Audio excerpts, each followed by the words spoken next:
Assalamualaikum warahmatullahi wabarakatuh. Alhamdulillahirabbil alamin wa bihi nasta'inu ala umuri dunya waddin wa ala alihi washabbihi ajmain. Rabbi shrah li sadri wa yassir li amri wahlul 'uqdatam min lisani yafqahu qawli. Anak-anakku yang Bapak cintai, pada kesempatan ini Bapak ingin membahas atau menjelaskan materi pendidikan agama Islam dan budi pekerti di kelas 6 ya. Yang kelas 6 bab pertama, yaitu mengenai memahami makna surah Al-Kafirun, Al-Maidah ayat 2-3 dan surat Al-Hujurat ayat 12 sampai dengan ayat 13. Nah, anak-anak, bagi yang punya buku ya, bagi yang punya buku agama Islam, ini terbitan dari Erlangga penerbitnya ya. Nah, ini covernya seperti ini. Anak-anak bisa dibuka bukunya ya. Bab pertama. Pada pembahasan pertama, Pak Iqbal akan menceritakan nih. Di sini ada sebuah cerita ya. Pada halaman 2 kalau di buku ya. Kalau yang tidak ada bukunya, coba disimak baik-baik ya. Pak Iqbal ingin bercerita. Murid-murid kelas 6 sedang mengumpulkan uang untuk diberikan kepada Ridho. Salah satu teman sekelas mereka yang sedang sakit. Sudah 3 hari Ridho tidak masuk sekolah. Ridho sakit. Sakitnya sakit apa? Katanya sakit tipus dan dirawat di rumah sakit. Pulang sekolah nanti, perwakilan dari teman-teman kelas dan ibu guru wali kelas Ridho akan menjenguk.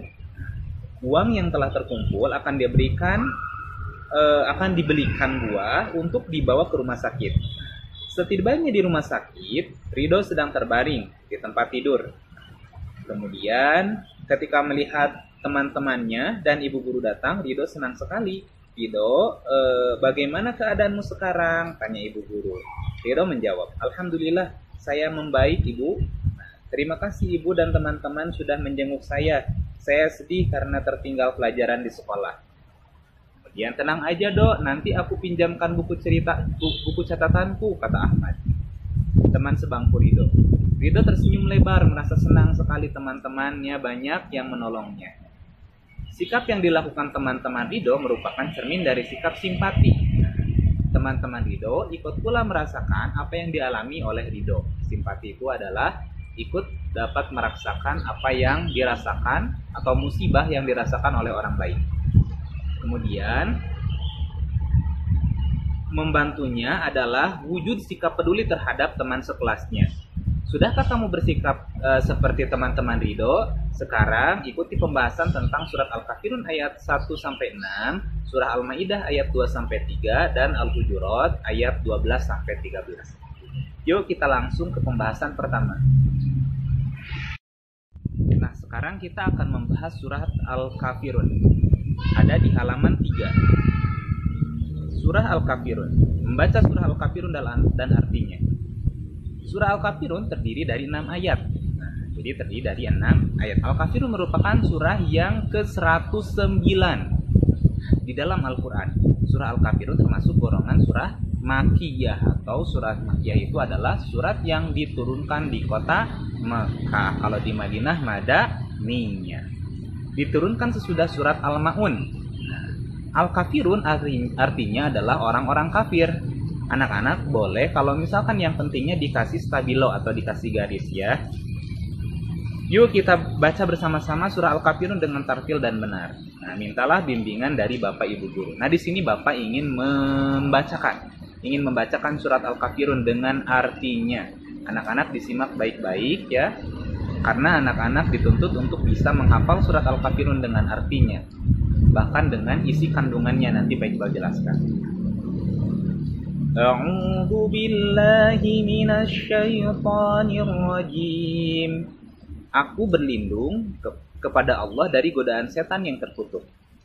Bismillahirrahmanirrahim. Dengan menyebut nama Allah yang Maha Pengasih lagi Maha Penyayang. Ayat pertama surat Al-Kafirun. Qul ya ayyuhal kafirun. Artinya, katakanlah Muhammad, wahai orang-orang kafir. Kemudian halaman 4-nya di ayat keduanya di halaman 4. La a'budu ma ta'budun. Artinya, aku tidak akan menyembah apa yang kamu sembah. Ayat ketiga, wala antum 'abiduna ma a'bud. Dan kamu pun bukan penyembah apa yang aku sembah. Ayat keempat, wala ana abidum ma abattum, dan aku tidak pernah menjadi penyembah apa yang kamu sembah. Kemudian ayat kelimanya, wala antum abiduna ma a'bud, dan kamu tidak pernah pula menjadi penyembah apa yang aku sembah. Ayat terakhir, ayat ke-6, lakum dinukum waliyadin, untukmu agamamu dan untukku agamaku. Nah, ada isi pokok dari surat Al-Kafirun itu sendiri adalah, ya, yang pertama adalah mengajarkan tentang tata cara bersikap menghadapi perbedaan keyakinan beragama. Bagaimana sikap kita apabila kita memiliki perbedaan di dalam beragama? Kan agama itu banyak ya, ada agama Islam, agama Kristen, dan lain sebagainya. Bagaimana cara kita menyikapinya? Nah, itu dijelaskan di dalam surat Al-Kafirun. Kemudian, hal ini telah ditunjukkan oleh Nabi Muhammad SAW saat menghadapi kaum musyrikin Quraisy, kafir Quraisy ya. Nabi Muhammad SAW selalu mendakwahkan kebenaran ajaran Islam kepada kaum musyrikin Quraisy dengan lemah lembut. Nah, caranya dengan lemah lembut ya. Kalau misalkan Nabi Muhammad berdakwah kepada kaum Quraisy, yang pertama harus dengan cara yang lembut terlebih dahulu. Beberapa yang disampaikan diantaranya sebagai berikut. Yang pertama yang disampaikan oleh Nabi Muhammad kepada kafir Quraisy adalah mengajak mereka untuk menjemput hidayah Allah. Hidayah itu adalah petunjuk dari Allah. Kemudian yang kedua, memberi kabar gembira atas orang-orang yang mengikuti ajaran Islam dengan surga. Orang-orang yang telah masuk Islam maka diberi kabar gembira oleh Nabi Muhammad ya, dikasih tahu bahwa nanti kita akan mendapatkan surga apabila mengikuti agama Islam dengan baik dan benar. Kemudian berdialog dan berdiskusi dengan lemah lembut kepada mereka. Nabi Muhammad selalu berdialog dengan kafir-kafir Quraisy ya. Berdialog tentang apapun itu ya, terutama tentang agama. Nabi Muhammad SAW menyampaikan bahwa Tuhan yang disembahnya dan pengikutnya bukanlah apa yang disembah oleh orang-orang kafir. Jadi apa yang kita sembah itu bukan seperti Tuhan yang mereka sembah. Nabi Muhammad SAW tidak akan menyembah apa yang disembah orang-orang kafir. Orang-orang kafir selalu menyuruh Nabi Muhammad untuk menyembah berhala-berhala, tetapi Nabi Muhammad tidak akan pernah menyembah apa yang mereka sembah. Tugas Nabi Muhammad SAW di muka bumi ini sebagai pemberi kabar gembira dan peringatan. Kabar gembira bagi orang-orang yang mau mengikuti hidayah, mau mengikuti agama Islam, dan peringatan bagi orang-orang yang suka durhaka, yang tidak mau mengikuti agama Islam dan syariat-syariat. Dengan adanya perbedaan, setiap orang harus mempunyai sikap tasamu atau toleransi. Boleh dikasih garis bawah ya, tasamu atau toleransi terhadap orang lain. Nah, toleransi sangat dibutuhkan untuk menjaga hubungan baik antar sesama demi terciptanya persahabatan, persaudaraan, dan persatuan masyarakat. Indah kalau misalkan kita bersahabat ya, tidak bermusuhan, bersaudara walaupun berbeda agama, berbeda suku, berbeda ras, dan persatuan antar masyarakat. Kemudian bagian ketiganya, anak-anak ada tugas nih. Nah, bagi yang sudah tidak usah dikerjakan lagi, tapi kalau yang belum, anak-anak tulis surat Al-Kafirun 1-6. Nah, ada di halaman 5 di buku paketnya. Nah, ditulis, kalau nggak ada buku paket, anak-anak ditulis di buku tulis. Nanti dikumpulkan ke guru PAI-nya masing-masing. Kemudian B, toleransi dalam kehidupan sehari-hari. Toleransi adalah sikap yang tidak menyimpang dari aturan, di mana seseorang menghargai, menghormati setiap tindakan yang dilakukan oleh orang lain. Saling menghormati ya. Apabila orang lain berpendapat, kita hargai, walaupun memang kita tidak setuju dengan pendapat mereka. Tapi kita dengarkan.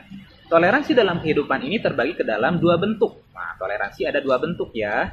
Pertama, toleransi sesama agama. Nah, sesama agama, kita harus toleransi, yaitu toleransi yang diperbolehkan baik dalam segi ibadah maupun muamalah. Toleransi antar agama itu yaitu toleransi yang hanya diperbolehkan dalam bentuk muamalah atau sosial kemasyarakatan saja.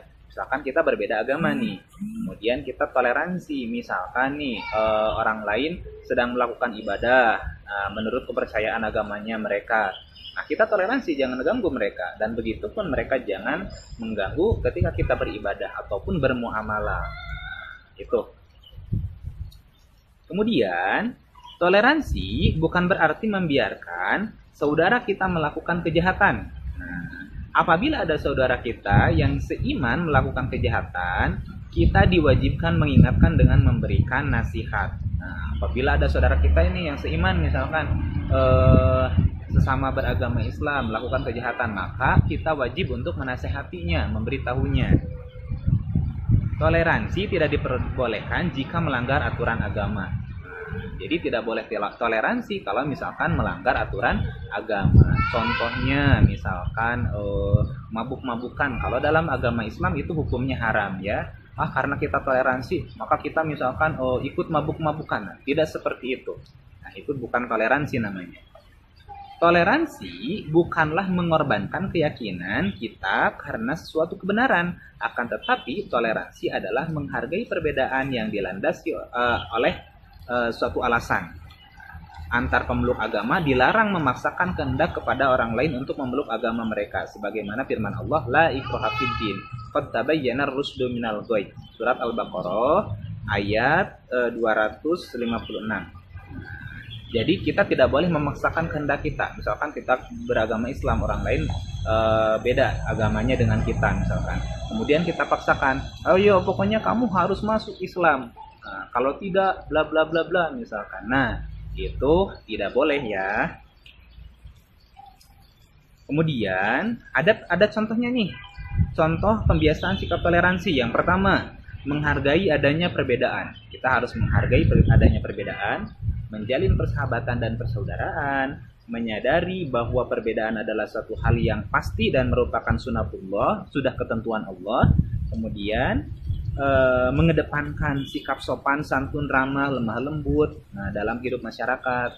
Jadi tidak angkuh, tidak sombong.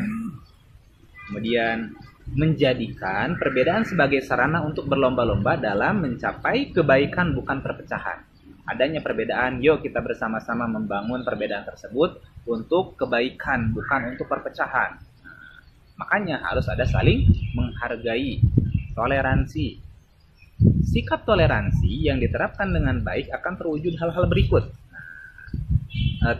Hal yang timbul dari sikap toleransi. Yang pertama, suasana akan menjadi harmonis, hidup akan rukun dan tentram, memperkuat tali silaturahmi dan persaudaraan dalam masyarakat, terwujudnya kasih sayang antar umat beragama, terwujudnya berbagai kemudahan hidup, terhindar dari permusuhan antar sesama.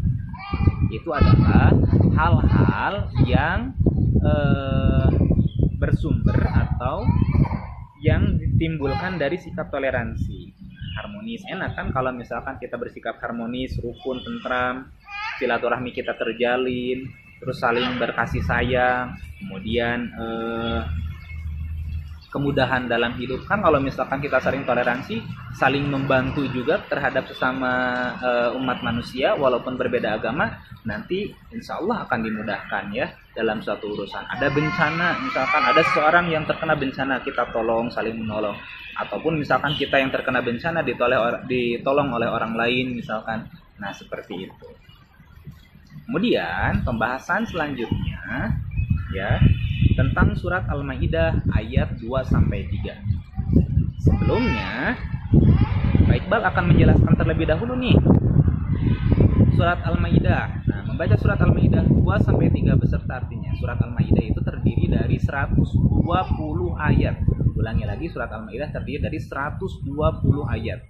Al-Maidah itu termasuk surat yang kelima. Termasuk surat yang kelima di dalam Al-Quran, memiliki 120 ayat. Tergolong ke dalam surah Madaniyah atau yang diturunkan di kota Madinah. Al-Maidah artinya hidangan. Nah, kalau misalkan yang penting-pentingnya anak-anak boleh dikasih garis atau stabilo ya. Untuk pembelajaran surat Al-Kafirun ini dicukupkan sekian saja ya. Mudah-mudahan dapat bermanfaat. Alhamdulillahirrahmanirrahim ya. Kita telah selesai membahas surat Al-Kafirun. Nah, untuk surat Al-Maidah dan surat Al-Hujurat insya Allah minggu depan kita lanjutkan beserta resume atau rangkuman dari pembelajaran bab 1. Cukup sekian dari Pak Iqbal. Ingat, tetap semangat, tetap sehat, tetap sekolah. Akhirul kalam, wassalamualaikum warahmatullahi wabarakatuh.